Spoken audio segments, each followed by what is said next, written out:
Hey, welcome back. It's Men's Health Connected. It's day 4. Today, our theme is hearing men's stories. In the first session, we were exploring what do we mean by lived experience and men's lived experience.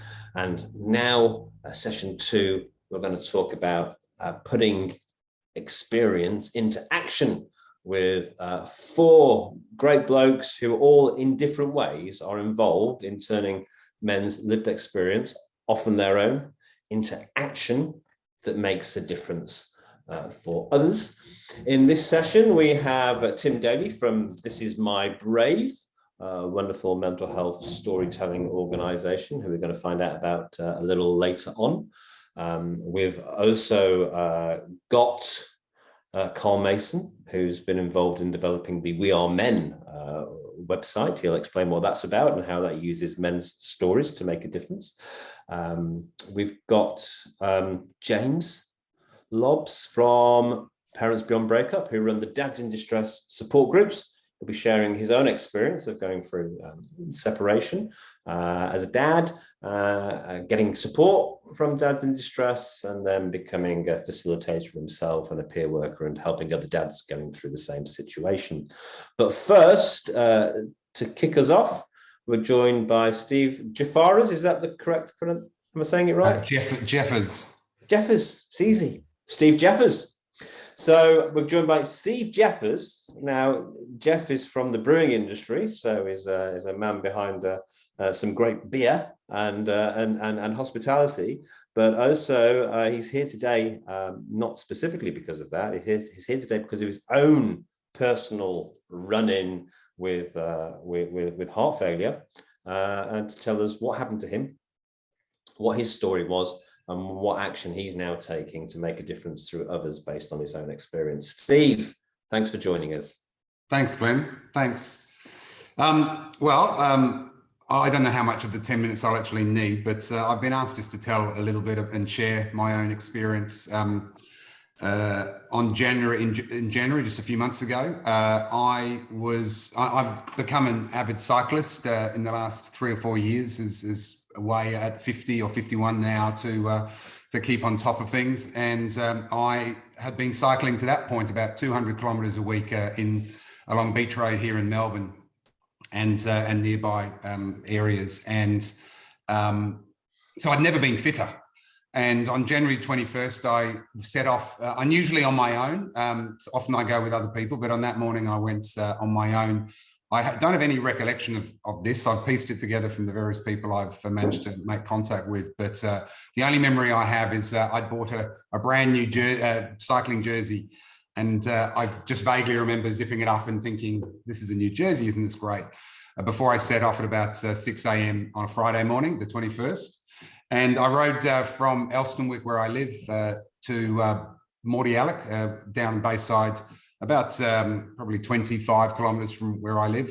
It's a common turning point for a lot of cyclists on their rides. I turned there and I was heading home and just had passed Black Rock when, and again, this is all relayed from people who helped me. I basically collapsed, passed out, crashed my bicycle. Fortunately, not onto the road. It was onto the gravel nature strip, which also has a popular walking track that runs along the beach. And a woman called Bonnie was jogging across the road. She lived nearby and was jogging. She was alerted to the fact that she heard me crash my bike, was able to quickly cross the road, saw that I was unresponsive, called 000. And very, very fortunately, this is where my luck just, hit the big time, was a trained physiotherapist was riding along with a family member within a minute and was able to check for my vital signs and was just about to start CPR when another stroke of luck, a passing cyclist was a doctor. And he, together with this other lady, started CPR within about 2 minutes of me having collapsed. And for about another 12 minutes, I think it was, 14 minutes in all, they did CPR. He performed CPR on me with the help of an elderly passerby, just assisting him, taking in turns, while the lady, Di, performed mouth-to-mouth as well, which I'm told is not essential, but if you can do it properly, is a good thing to do. So the paramedics turned up, then Micah, which I believe is kind of a more specialist area, they turned up, police turned up, ambulance turned up, and fire brigade turned up. So I believe there was about 8 emergency vehicles blocking off half a beach road and probably frustrating motorists. But defib on the second time, got a faint heartbeat. And after that, my 2 lifesavers vanished. And I was transported to the Alfred Hospital, where I was in a coma for a little under 24 hours. My wife was obviously visited, rung by the Alfred to see if they could apply a stent, and I came to the following day, and I have had, according to my cardiologist, a most miraculous recovery. I'm unaffected. I feel completely normal, and have done for about 2 or 3 months now. The only thing I have, which I still, if someone embraces me too much, when often they'll say, "How are you? It's so good to see you alive." And they squeeze a little too hard, because the injury sustained from all the compression, I feel only in those on those occasions. I didn't have any history of heart issues prior to that. My mother has high cholesterol, but I had a major medical checkup when I turned 50, 12 months prior or thereabouts, and nothing of issue had been identified. In fact, the cardiologist said that if they had conducted fairly standard testing the day before, or even the morning of my cardiac arrest, they wouldn't have picked it up. So it was really bad luck on my part to have it, but incredible luck that I was able to fall off my bike in front of almost 2 passing people who knew what they were doing and cool in a crisis, and were able to start CPR effectively. And I wanted to track them down naturally in the weeks after I was out of hospital and recovering at home. I tried everything. I was trying to get hold of the police. They didn't return many of my phone calls at that time. And eventually a friend of mine who lives Bayside said there was a very active community Facebook group. She wrote a post on my behalf saying I was looking for these people. And within, it went viral in that little community thing. And within 12 hours or 15 hours, we had the 2 paramedics, and we had the name of the woman who was helping me. She gave me what she thought was the name of the doctor. She vaguely remembered his name was Floyd, someone or other. Anyway, I reached out to them and I made contact, and the ABC picked it up.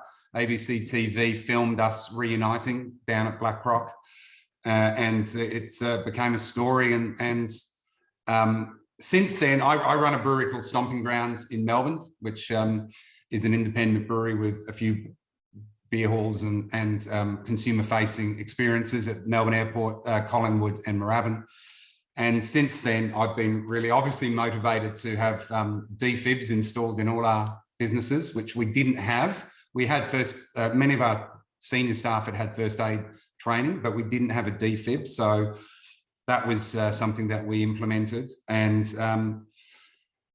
I guess I'm pretty motivated, for obvious reasons, to help wherever I can. And I have put it out there more broadly that if there are people out there who need help, or if I can do anything as a survivor or someone who went through that trauma, I'm open and available and cheap to help drive awareness of what I've gone through, and how what I've gone through might be able to inspire and help other people. So that's my story, Glenn. That's wonderful, Steve. I'm so glad you're here to tell the story.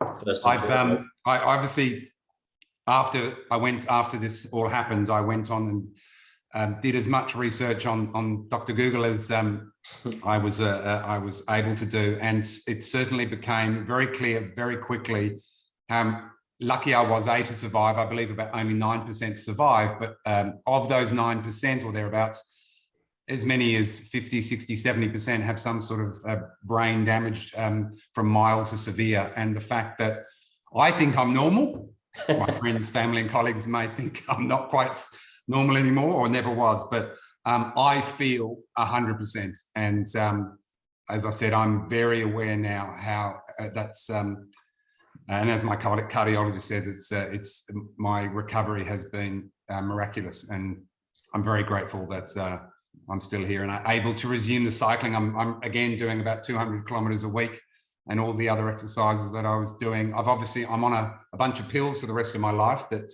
limit my heart rate, among other things. So, but as yet, I haven't found it really. The most annoying thing is not being able to drive or ride my motorcycle for 6 months. Which is really a small problem in the scheme of things. Yeah, and so interesting that your story, and there's a couple of reasons why I think your story really resonates, and I'll try and pull out both those reasons. The first one being there were no signs, and I think I'd be really interested to know sort of like, you know, psychologically, mentally, how you sort of like you deal with that, because obviously I'm sure the first thing you want to know when something happens is why, and not to sort of like skirt over the seriousness of that challenge. Also, as a 52-year-old cyclist myself, I'm really keen to know, was it the speed, was it the 200k, was it the New Jersey? You've got me asking questions now. But yeah, how have you dealt with that piece? You know, you mentioned the Jersey, and I was going to wrap up by saying that beautiful New Jersey that I had got, unfortunately, I got in ribbons, got given back to me as in ribbons. But yes, I certainly wanted to know why. I wanted to dig into that a little bit, and obviously my mother is partly to blame because of her history of cholesterol, and her mother died of a heart attack when she was, I think, 65 or 68 or something like that. But yeah. I think for me, I was also, and this is kind of where I didn't probably grasp the reality of where I was, but I really was keen to know, would it happen again? Like, what were the chances of it happening again? Mm-hmm. And obviously that was one of the questions I most wanted to ask. And I in the course of doing this, and I don't know if anyone else has been in the situation, but you start speaking to people about your own experience, and someone says, well, that happened to me, or that happened to my dad or my brother or my mother or whatever it might be. And there's far more incidents of that you realize. And it just was something that I started hearing more and more about. And someone said to me that I met while I was down at the beach and here in Elwood. He said, listen, I had a heart attack, led to a cardiac arrest 4 years ago. And he went into a very dark place. I wasn't wasn't clear about why he went into a dark place, because I imagine that if you're unable to do things that you were previously able to do, that would be a big reason why you might head down that hole. But he said to me, if I've got any advice for you, Steve, he said, if you feel yourself going down that hole, get help, I'll chat. And he suggested at the time, I only met him once or twice, but he suggested that he had kind of come through that. But I'm very sad to report that about 3 or 4 weeks ago, he committed suicide, which was really tragic. And I'll never know why and what impact his heart issue had 4 years ago, because it certainly had played a part when he talked to me about it. Now, I'm a guy who's fortunate. I've been self-employed for many, many years, and I have a great life that I'm very happy with. So it's not as if I've come out of this and gone, Jesus, I'm not going to work in a cubicle, 9 hours a day and clock on, clock off. I've had a great life. So it's not like I need to do more or want to do more. I just want to be around to see my kids grow up and do more of what I've been doing. So at the moment, I don't have any issues in that respect, but I have been encouraged and warned, and I've seen a bunch of professionals as a result of this who have encouraged me to just be mindful of that. Yeah, and I really want to acknowledge what you've just shared and the loss of your friend there. Well, listen, as I said, I only met him 2 or 3 times through my brother, and he volunteered that he had been through something, and he had gone into a dark place because of that. He attributed it largely because of that. And he had sent me a text. He'd sent me a text on my phone saying, if you ever need to talk to someone about it, if it causes you problems. And then, of course, he obviously didn't find a way out of it. And it's very sad.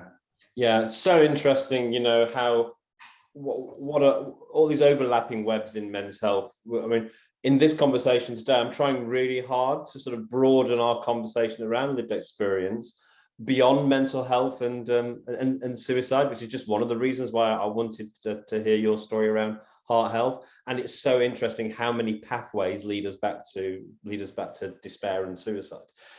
So yeah, there's definitely an overlap between heart health and mental health in both directions. If your mental health is poor, it increases your risk of heart disease. But also, particularly the older men get, we find that physical illness is actually more associated with suicide than the mental poor health. So there's a very clear link between physical health and mental health in that regard. Yeah, great. That's a fantastic start to the day, and I want to acknowledge the work you're now doing to help and support others, because the other key point I wanted to pull out is that one of our big constant challenges in the men's health space is to move the conversation away from men need to get help to we need to get better at helping men. And clearly what you're now doing is focusing on how can we help others who might sort of find themselves in that situation of having a heart attack. And listen, Glenn, I can't reiterate to anyone. I don't know who these people are, and it's nice to see so many faces, and I hope I haven't bored you to tears, but I am honestly and heartfelt interested in helping. If there's any way that someone like me can help through telling my experience and my story, please reach out to me and make contact through Glenn, because I'll do whatever I can to improve the situation. That's wonderful, Steve. You've made a fantastic contribution. I'm glad you're here to share your story.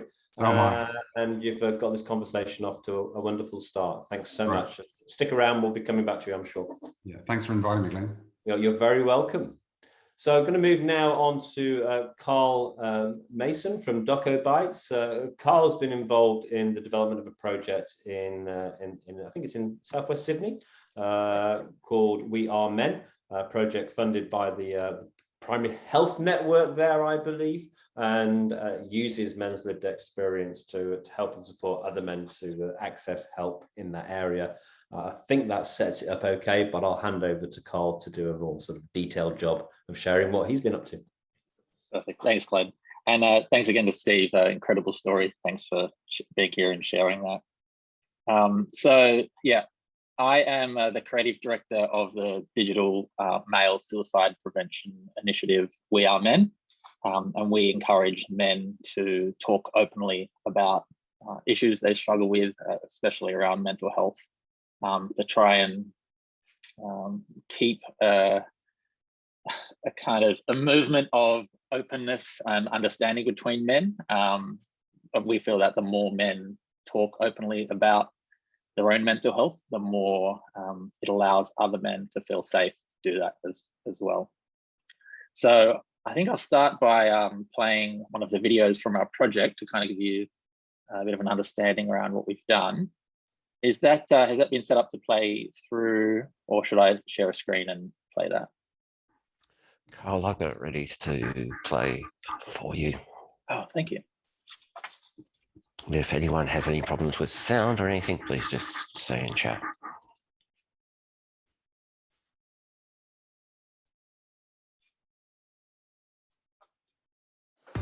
I'm a man and I ask for help. I'm a man, and when I'm sad, I eat ice cream and cry. I am a man and I fight every day to be the best husband, father, employee that I can be. I am a man and I have suffered panic attacks because of the pressures of my workplace. I'm a man and I care and give time to others. I'm a man and I encourage my son to talk about his feelings. I'm a man, and when things get stressful, I can get overwhelmed. I'm a man and I think it's all about mates helping mates. You ring them up, check on them, and make sure your group and your friends are all safe. I'm a man, and I'll get my daughter to paint me fingernails. I don't drink alcohol. I love watching rom-coms. I think it's strong to show emotion. We are men. We are men. We are men.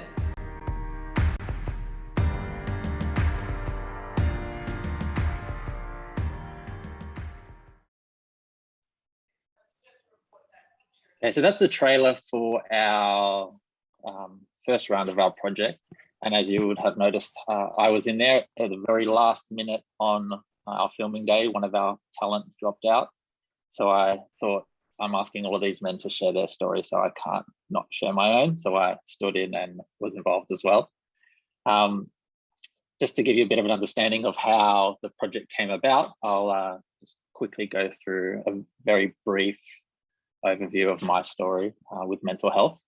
So I am 35 years old, and I've this year been diagnosed with ADHD and OCD. But that meant that the last 10, 15 years, I was undiagnosed and therefore for the most part untreated. And that led to a whole fun assortment of things in life, depression and anxiety, and a lack of understanding of how to do some of the normal things in life that we have to do. And that, at times led me to a really dark place. And I was very lucky to have supportive people around me to encourage me to seek help. And I know a lot of people don't have that. So I was encouraged to go to the doctor and get a referral to see a psychologist. So this is kind of where it all started for me, because it took me 3 appointments at 3 different GPs to get a mental health plan. And then once I did get a mental health plan, it took me 4 different psychologists until I found one who understood what I was going through and was willing to work with me in a way that worked for me. And so that's a lot of effort and a lot of work in order to get help.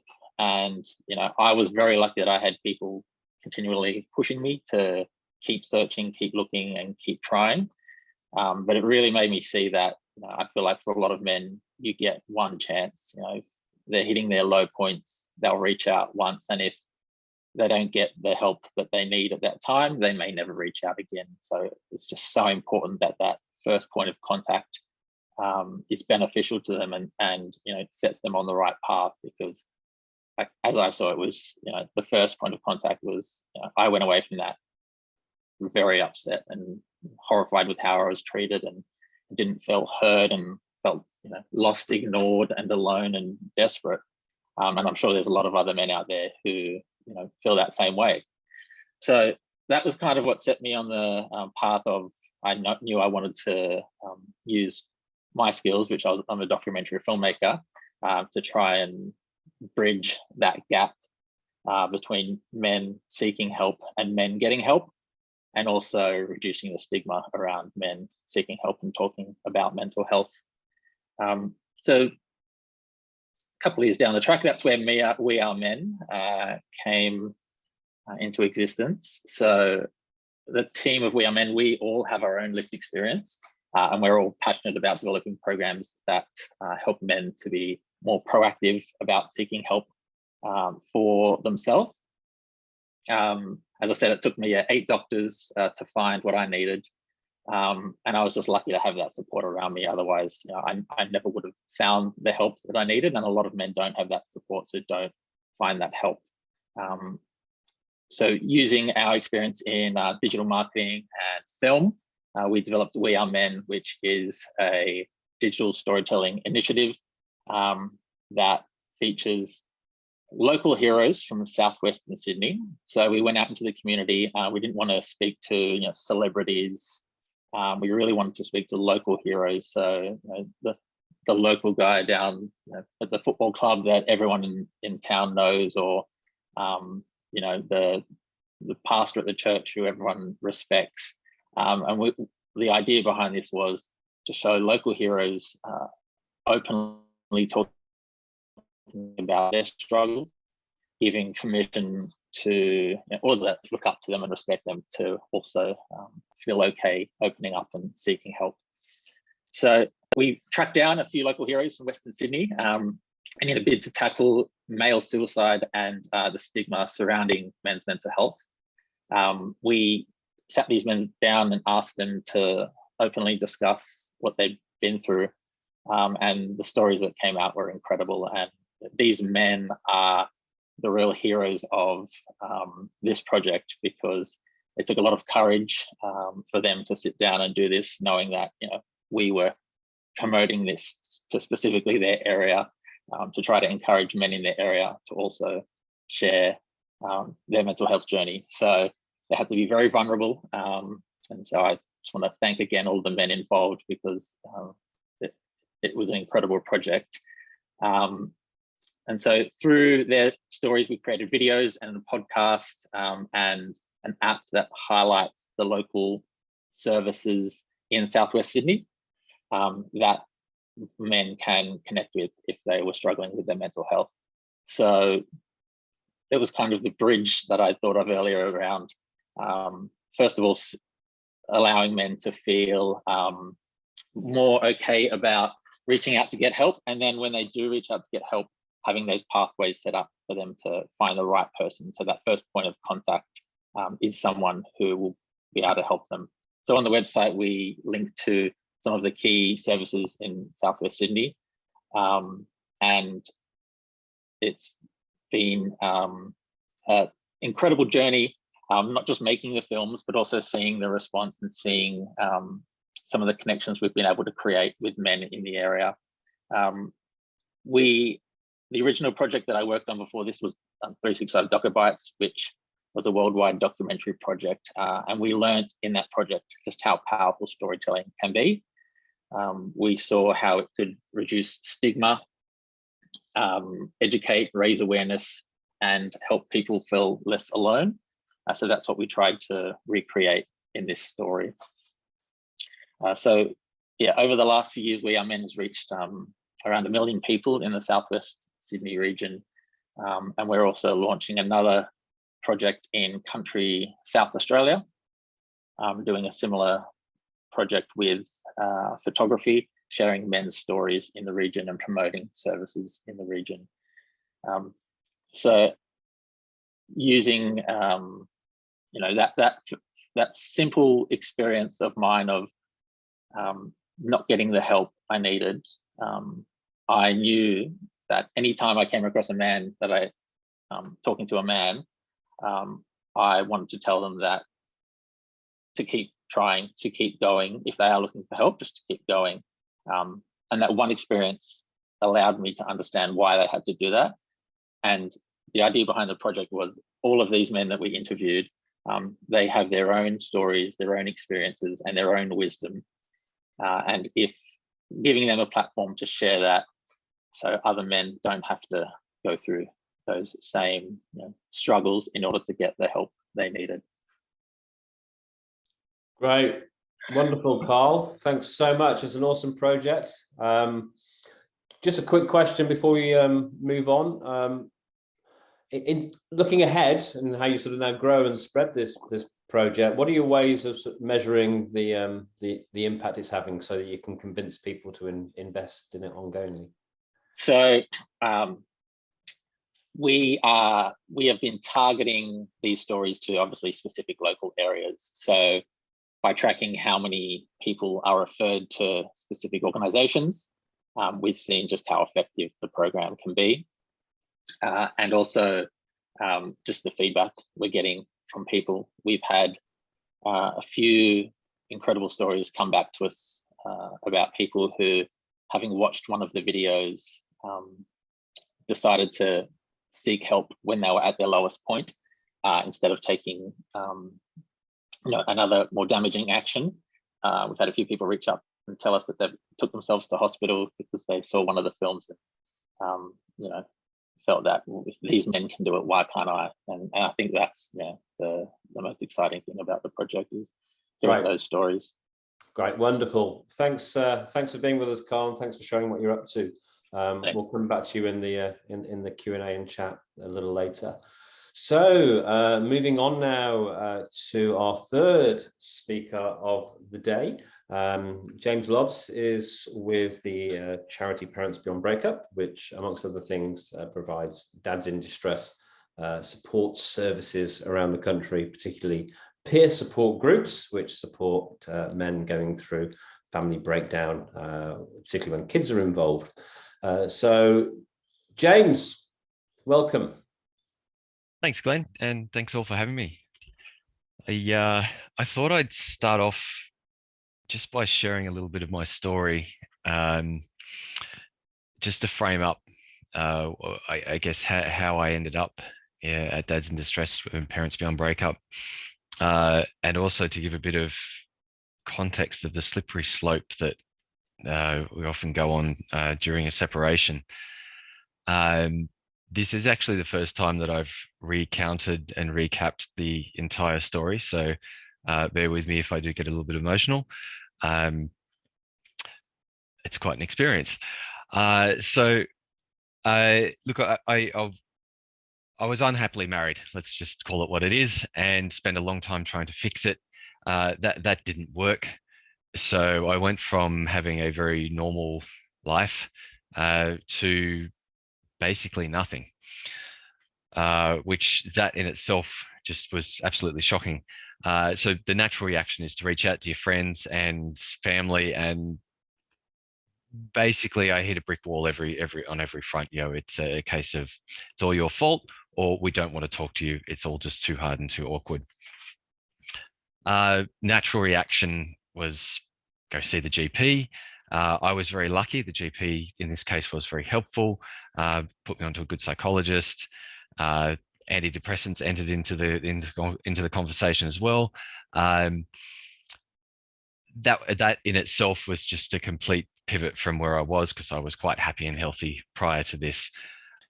Our initial court date, her lawyer was very, very cocky and very confident, and he went in, and the registrar, thankfully, she was not taking any of his crap whatsoever, and they didn't get a very good result, which, you know, didn't really matter to me at the time. But what happened was the lawyer then played the card of, oh, you're mentally unstable, you can no longer support the kids, and therefore you can't see them at all, and sent me a letter in the post, and I got radio silence then.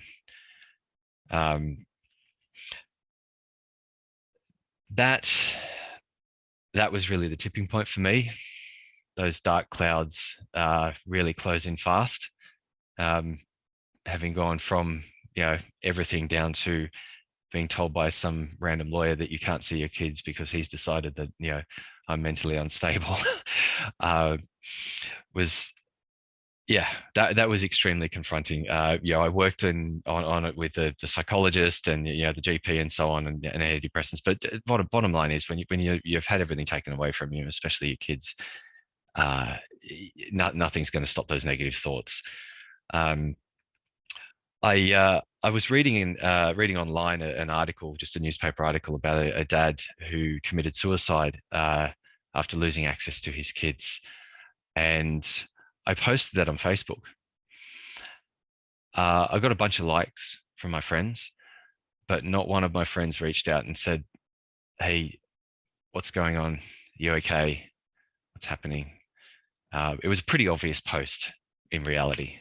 They all knew what was going on, but not one of them actually stopped to check in. So I don't know how this happened. I don't know if it's the Facebook algorithm gods or what, but I received a message from Parents Beyond Breakup, and one of the facilitators from Dads in Distress reached out to me and said, "Hey, have you seen this group?" I said, "No, I had no idea." And this was actually a direct message, which was just amazing.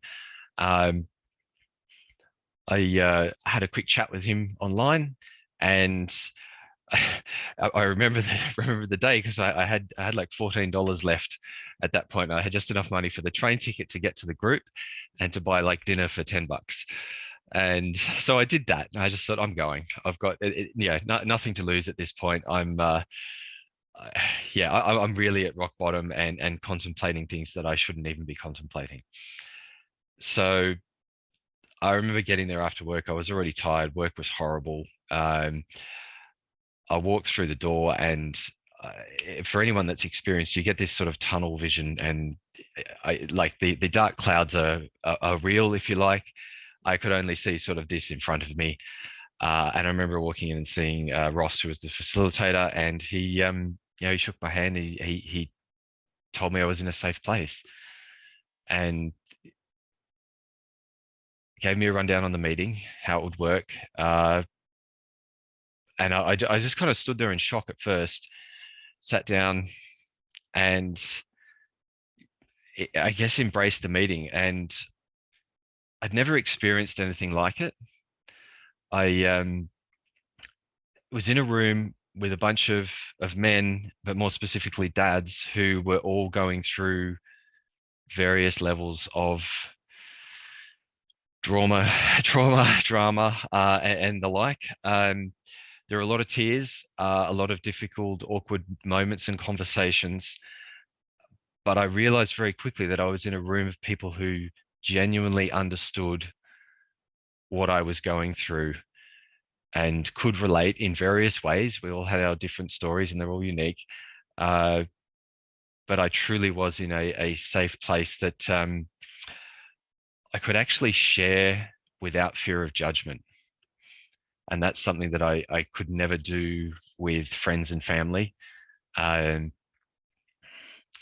that truly, that moment, that it changed my life for the better. So I was exhausted after the meeting, just emotionally and physically exhausted. And I remember leaving and thinking, I am coming back to this next week and the week after, and I am completely plugged into this process, because it was the shock that I needed, and the right safe space without judgment that I needed, all wrapped into one, a beautiful piece of misery, if you like. It was amazing. I attended every week and I just listened. I heard their stories. I gained knowledge on what actually happens in court. God, I've never been to court. I have no idea. I'm a very generic, boring citizen. It's I don't know anything about this. So a lot of people were able to share their stories and their experiences and what worked and what didn't. And so it really turned me around and gave me hope. From there, I continued to attend. I applied the knowledge. We went through the court process. The financials all got done. I got that stamp from the Federal Circuit Court. And the next day, it's like, oh, when do you want to pick the kids up? This is where we live. You can come pick them up.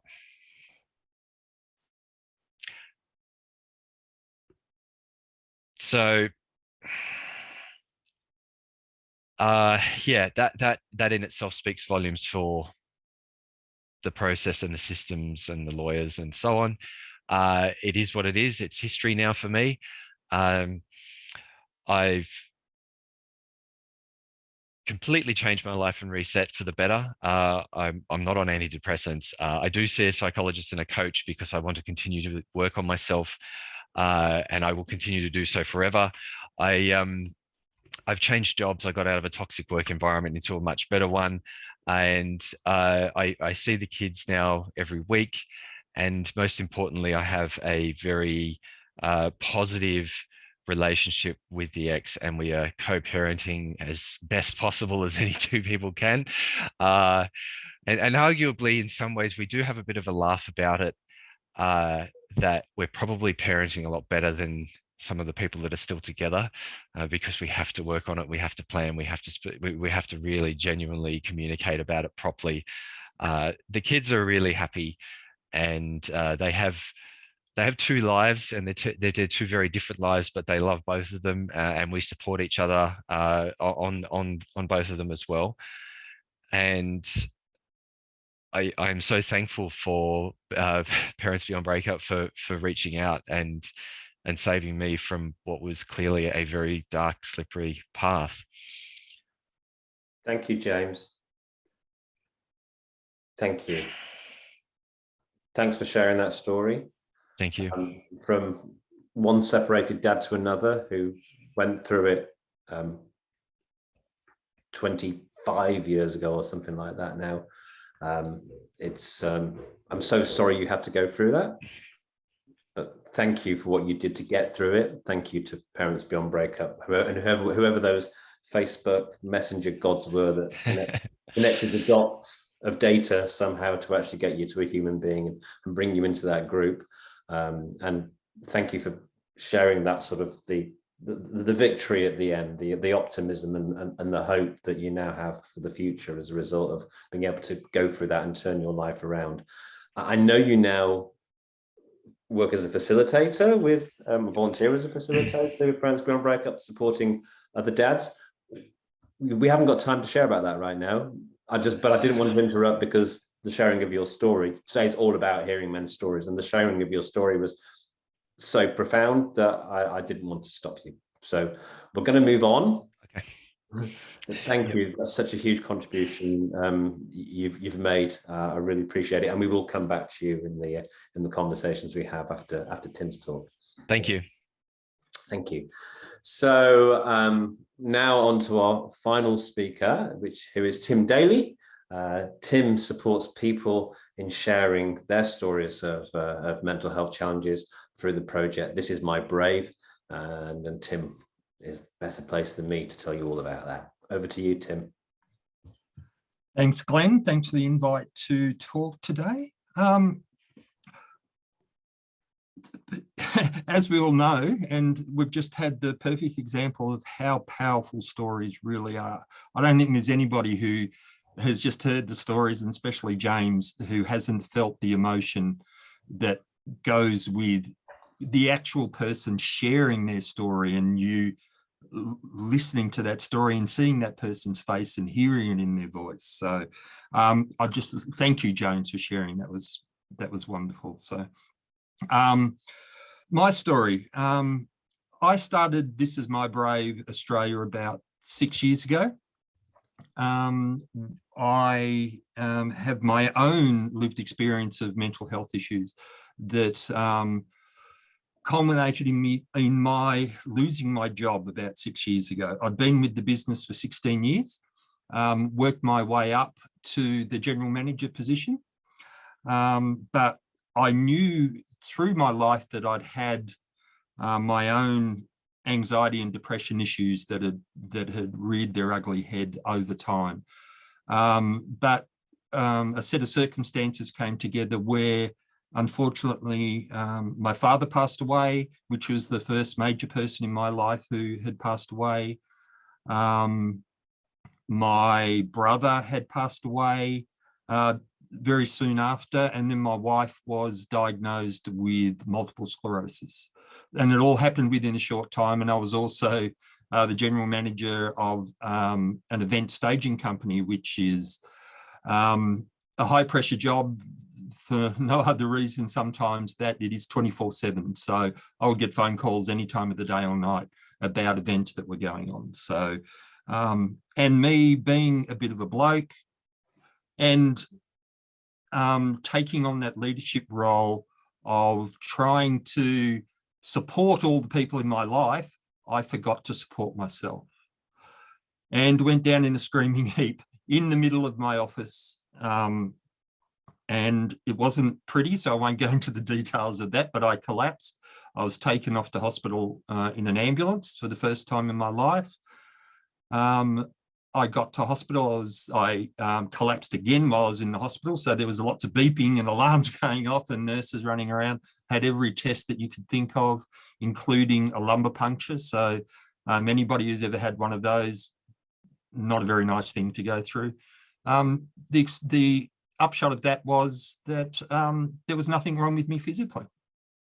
I decided I'd take a little bit of time off work. So my wife and I decided to go to Cairns for a week. So Unfortunately, on the plane up to Sydney, I collapsed again and taken off the tarmac of Sydney Airport by ambulance, which is not the way you really want to exit the airport. Spent the night in hospital, again, tests. So heart, head, everything tested, nothing wrong with me until I was finally diagnosed with extreme anxiety where my brain had just said to me, Tim, this has to stop. And it does. And my brain just cut off. And for about 6 months after that, I was on the verge of collapsing anytime there was any stress in my life. One of the things that really helped was I stopped drinking coffee. So that brought my stress levels down a little bit. I lost my license. But then a strange thing happened at work, was that when I collapsed at work and it was a physical manifestation, people could understand that. And they went, oh, then I got cards and I got emails and I got chocolates and I got all those wonderful things that you get when something physically happens to you and people can understand it. As soon as I was diagnosed with a mental health condition, it stopped, absolutely stopped. No one knew what to say to me. I was off work for 8 weeks this second time around. When I got back to work, my manager, my regional manager, head of HR were there to offer me a redundancy from my job. And I was in no place to not accept it because I was just in turmoil at that stage. So I left my job. As you can imagine, I took a big pay hit because I then became the full-time carer for my wife. Most rewarding job I've ever had, actually. So it has a silver lining, is that the relationship between my wife and I is fantastic because we're together all the time now. It's great. So that's a silver lining on that part. But the economic hit was devastating. I, a bit like Carl, had to go through a few psychologists until I could find the one that suited me. And it was a wonderful supporter of mine and got me back on a track where I could survive and contribute again. And while I was thinking about that, I was thinking, hang on, I was lucky. I was in my mid-50s when this happened, and I'd established myself, basically, so a house, and I didn't have any loans or anything like that. I'd very well established. And then I was thinking, what happens to people who, unfortunately, because of their own mental health issues, lose their jobs? And it's a quick, slippery slope to homelessness and to, unfortunately, suicide and the critical side of mental health issues. And me being who I am, and Glenn brought it up about reciprocity. I wanted to do something that would help me, but I also wanted to do something that would help other people. So my background was in events. So I thought, how can I marry what I then had got into my head? It was stigma. It was stigma that other people had attached to me, and I had attached it to myself, that I couldn't do a job because I had mental health issues. If I had have said I'd broken my leg or I had cancer, I would have got support. But because I had a mental health issue, and because of that time, the lack of education in the workplace about mental health issues, they saw me as a negative rather than a positive in their business. So I wanted to do something, which is my thing. I take action rather than sit back and do nothing. So I searched around, and there was a wonderful organization in the US called This Is My Brave. And what they did was live theatre shows, casts from people from the local community who share their stories of their lived experience of living with mental illness. So I rang them up and I said, I'd love to start the same thing here in Australia. And they said, sure, go ahead. So I went, oh, okay, now I have to do it. So that was, okay, figure out how to do that. So I did start that in 2016, and we started our first show in Canberra. which is I'm based, as you can probably tell from behind me. And we've done shows in Perth, we've done shows in Central Coast, New South Wales, Mullumbimby of all places, a few in Canberra. We're currently running one in Albury, and they're very successful. I think it was Rob from Batia said, the way to break down stigma is to relate to someone with a mental illness as a peer. And that's what we do. We try and get people to listen to lived experience stories, to understand that the people are telling the stories are not their diagnosis. They are not bipolar, they are not depressed. They are just people who are managing something that everybody else may not have to manage in their lives, but these people are, and they still have jobs and they still have families and they have, so let's focus on them as a person rather than them as a diagnosis. So let me try and share my screen here.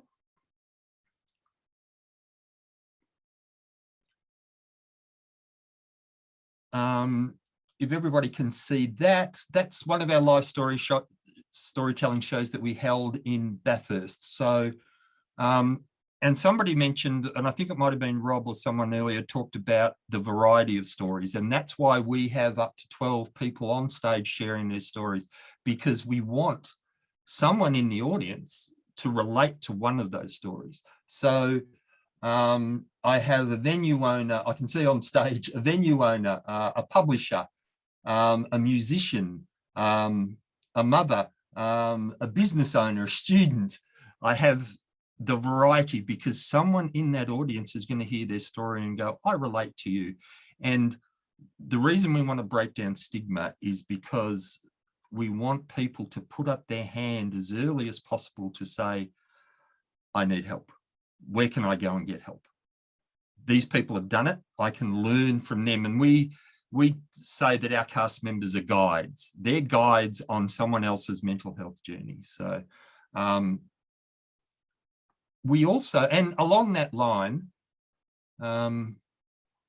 we also do our timber talks too. So this is My Brave Australia, breaks down to timber. It just happens to have the word Tim in it, so people get confused about that. But we do a live vlog where we talk to people involved in mental health. This one just happens to be Josh Vaughan, who runs some amazing organisation in Canberra called Mengineering and Connections. Now, Mengineering gets together fathers and sons and to strengthen their relationships, especially in the cause of when the family is broken up. So he does activities around that.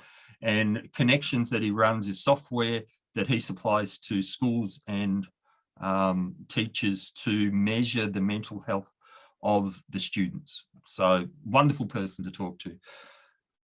We also do, and I thought, how else can we get stories out there? And Carl linked onto that beautifully about film. So we run and have been running for the last 5 years the Canberra International Mental Health Film Festival. We have received over 500 films over that time from all around the world on the topic of mental health and wellness. And they're wonderful stories around people with lived experience. And we find that people will accept watching a film about mental health rather than listening to a seminar or something like that, because it's what's in the business called edutainment. So because some of the films are wonderful stories, but also wonderful films from wonderful filmmakers around the world. So, and we also run our podcasts, so called Beyond the Cuckoo's Nest. So memory whispers someplace in that jumbled machinery. And again, we just interview people who are involved in mental health or share their lived experience stories.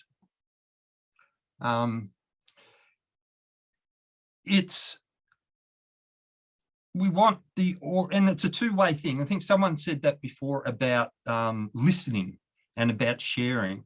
And we do this on a two-sided basis, is that we give the opportunity of people with lived experience to be heard and shared their story. And that's a big thing within someone's recovery from mental health issues, is that they finally get to be heard, because the impact of their stories, they don't feel it, because they go to a doctor and they tell the story. They go to a psychologist, they tell the story, and they say it over and over and over again, and there's no feedback.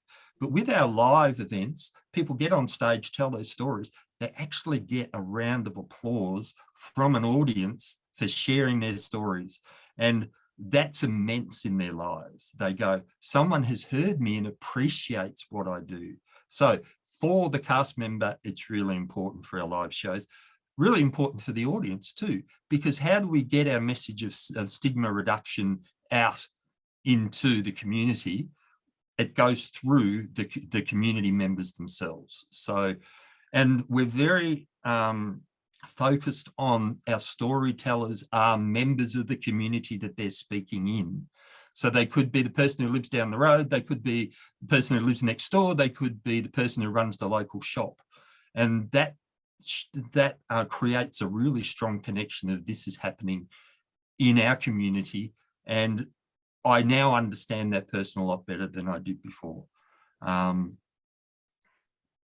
it's also, which is, and everybody has probably said this in anything that they've said, it's a really important, especially on a mental health basis, the connection to community. Very, very, very important, because especially if you've got mental health issues, you feel isolated and you do become isolated. And one of the things in recovery is connecting people back to their community. So, and by people coming and sharing their stories, there's a relative level of connection. The listening part is also connected to an Indigenous belief, which is called Dadiri, and it's called deep listening, where people can sit in as an audience, listen to the stories in deep contemplation and understand how they relate to their own lives and how they can reflect on that when they go out of the theatre. So we've got it on, we have it on two sides. So not funnily enough, but I think it was Steve's story about his heart problems and alluding to mental health problems. We actually had a film in our film festival from, funnily enough, a Canberra filmmaker, the owner of Ronin Films. Some of you might know Ronin Films, and it was called Pumphead, and it was about a thing that happens to people who have major heart surgery, and it's a condition called Pumphead. And it affects their mental health along the way. And he's collected all these stories about people who've been affected that way. So when I was listening before, I was thinking, oh, I've seen that film. It's a great film. And there's a lot of people that happens to. So there's a real life story that came from this, connected to that. It all happens. So I think that's, and our motto is, well, we've got two mottos. One is storytelling saves lives. The other one is to change the narrative, you need to change the narrator. And that's where lived experience is the center of everything that we do. It's those people's stories that change the narrative.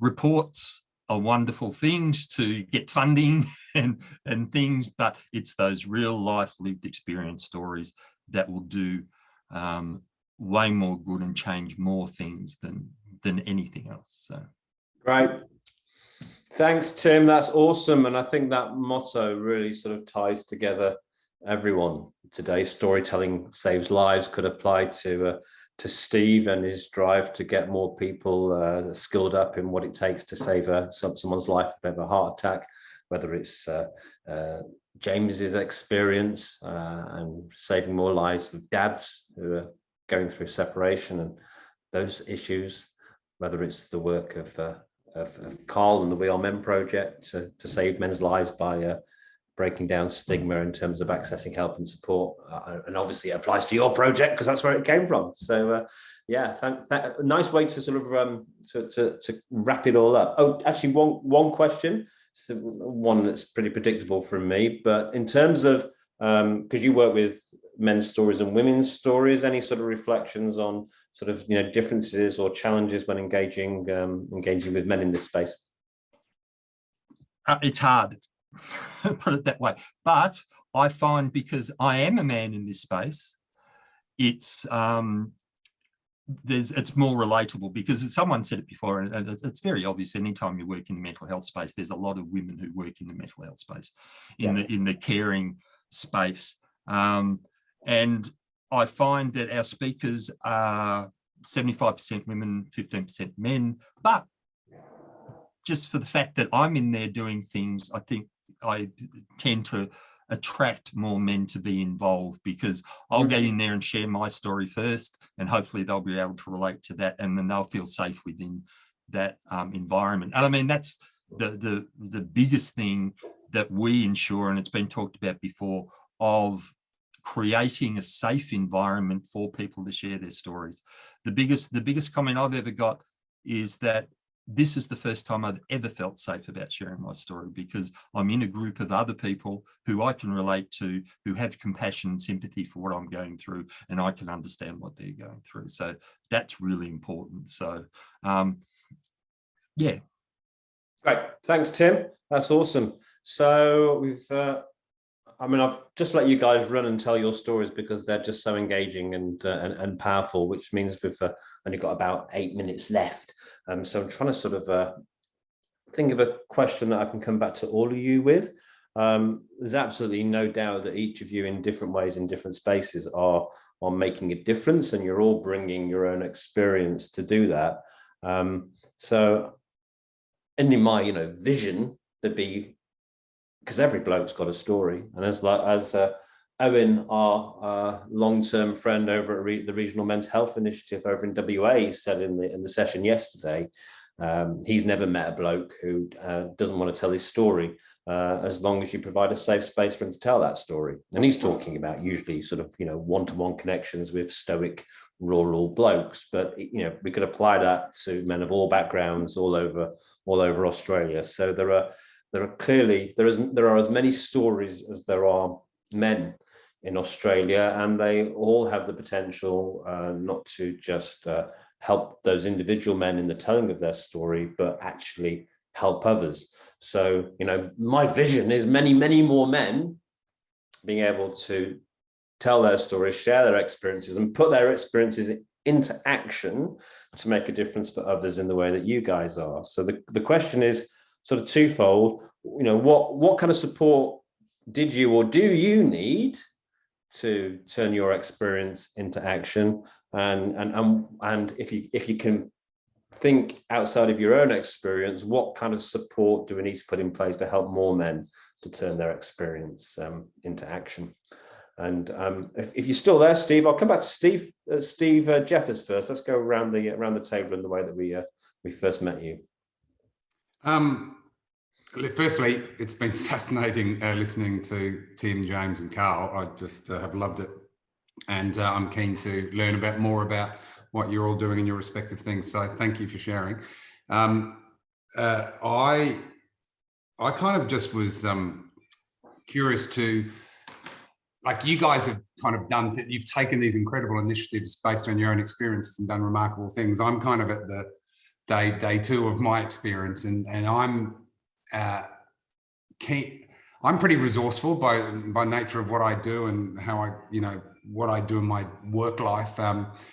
I'm at the moment clamoring for ways that I can help. Like, you guys have all kind of gone through a process, and you've gone, you know what, I'm going to do this, and this is and it's awe-inspiring what you've done. I'm at the very beginning of my journey, Glenn, to figure out how I can help, because I've got the appetite and the energy and the story to do it. But I couldn't agree more that providing forums and opportunities for people to tell stories is such an engaging way for the person who's telling the story. It's a great way to make yourself feel the compassion and sympathy that Tim was talking about. But I think it's also for the people who are listening. So if there are people that I can find who who can help me express what my story in a productive and helpful way. That's what I'm going to be seeking. That's what I am seeking and will continue to seek to get involved. Wonderful. Thanks, Steve. Thanks for being here. Let's stay connected and see what we can do through our community and our shared desires and resources. So who was second? It was Carl, wasn't it? Carl, same question to you. Thanks. I just want to say thanks to all the other men for sharing. I really want to sit down and interview all of you on camera, because anytime I hear someone open and willing to share their story, that's my first instinct. So that's one of the things that we need. We need, to source more men who are willing to open up and share their story, because, as Tim was saying, it is just the most powerful movement for change is storytelling. So the more men we can get doing that, the more change we can make. And at the moment, we are limited by funding. That's the only thing that holds us back.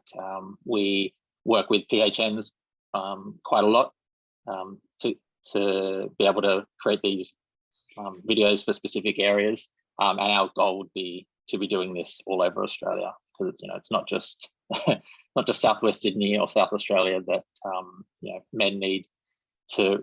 We need to reduce the stigma around seeking help. It's all over the country, so that's what we're aiming for. Great, thanks, Carl. Thanks for being here. Really enjoyed finding out more about what you're up to. James, and maybe an opportunity to sort of reflect or share on some of the support you were given by Parents Beyond Breakup to be able to make a difference to others. Yeah, thank you. It's interesting. I obviously found Parents Beyond Breakup by accident, and some of the other dads are looking for these services, and actively looking for them. But most of it is. Most of them that come through the door don't know it exists, and it is sort of somewhat of a surprise. Like they don't even know how to look. And I've also noticed that the system makes no recommendation or mention or anything on going and getting support. And had I found dads in distress 12 months in, or not the huge time that I had, I would have come out of it better. My ex would have come out of it better. And most importantly, the children would have had a much better experience throughout this whole process. And so I really want to push the voice and the story out there that, okay, people always say, oh, you're getting separated, go get a lawyer. How about you're getting separated, go see Parents Beyond Breakup and get a reality check on what's about to happen. And that'll reset the entire conversation with lawyers, the system, and so on. It'll take the load off the system, and the kids will just have a wonderful experience rather than the dragging on for years and years and years through the legal process, which ultimately doesn't benefit them. So great. Yeah. Thanks, James. Great answer. And back to you, Tim. I just think we can't ignore the traditional storytelling environments that men set up for themselves. We go, I mean, this, I'll try not to pigeonhole all men, but we go to sport, we watch sport, we talk about it, we'll go fishing, we go do those sort of things together with men, because that's the way that we communicate and talk and share our stories. They're our environment. So we can't lose those to let men share. I was at a mental health conference and someone got up and said, my son's got mental health issues, but he won't talk to me about it. He'll only talk to his friends about it. And this person, which was a parent, felt left out. But the point that was made was this person, this boy was sharing with his friends about his issues. So as long as there's a place to share the story and we don't cut those off, that's even better. So I think, and it's part of mental health, is that you need to join You need to, instead of isolate, join and be with men. There's men's walks are wonderful things. There's men's barbecues that are all places. They're the places to go where you can share your stories without having to commit too hard to anything in particular. This is the thing, isn't it? You don't have to sign up. You don't have to fill out a form. You don't have to pay money. You can just rock up. So I think that there's really important places that need to be, and men's sheds, obviously, which was a beautiful thing that started and men go in there and cut things and build things, but they're talking the whole time. So, and that's the really important thing. So I think if we can focus on those places where men can share their stories, that's really important. Right, thanks, Tim. We've hit time, but I'm going to come back to the room for a final thought or comment. I noticed Phil at Parents Beyond Breakup has again come up with a humdinger of a final question. Like a skilled facilitator, he effortlessly thinks of the final thing to ask. But on this occasion, if you're there, Tony, I'm very interested to hear from Tony Webb, who's a highly experienced facilitator of men's groups. Tony, the point you made, I thought was really valuable. Thanks, Glenn. Yeah, look, thanks for that. I think there's something very special that occurs when a man shares his story with a group of men, particularly in the men's group context. Often underneath the story, there's a whole load of distressed feelings that are being held.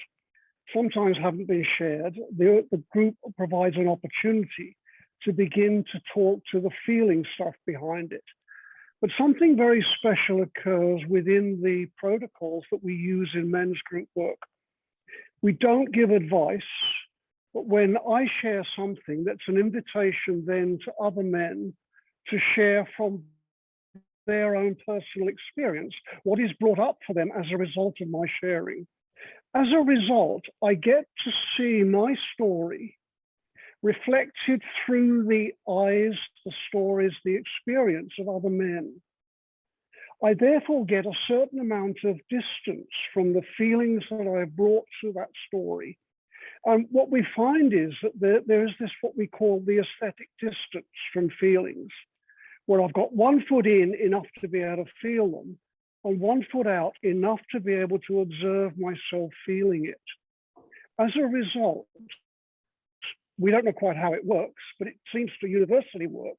What I'm holding in terms of those feelings tends to get discharged. Not just for me, but it will also help other men who have made their contribution to the storytelling process, for them to be able to do the same.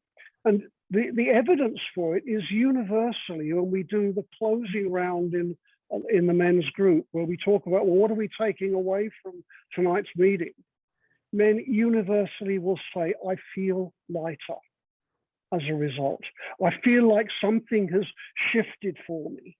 And it's that process when we can set it up so that when a man shares his story, it's a gift to all the men who witness it, if they are allowed to engage in that kind of process with him. With me, but I find it quite dramatic, and in the way that it works almost universally every time we have a men's group where someone really brings up a piece of the story. And we've had stories shared in groups which men haven't even shared with their own wives, held on for 30 odd years about early abuse and stuff like that. And almost invariably, they then are able to move on. Thanks, Tony. Thank you. It's a really beautiful way to bring the conversation to a close.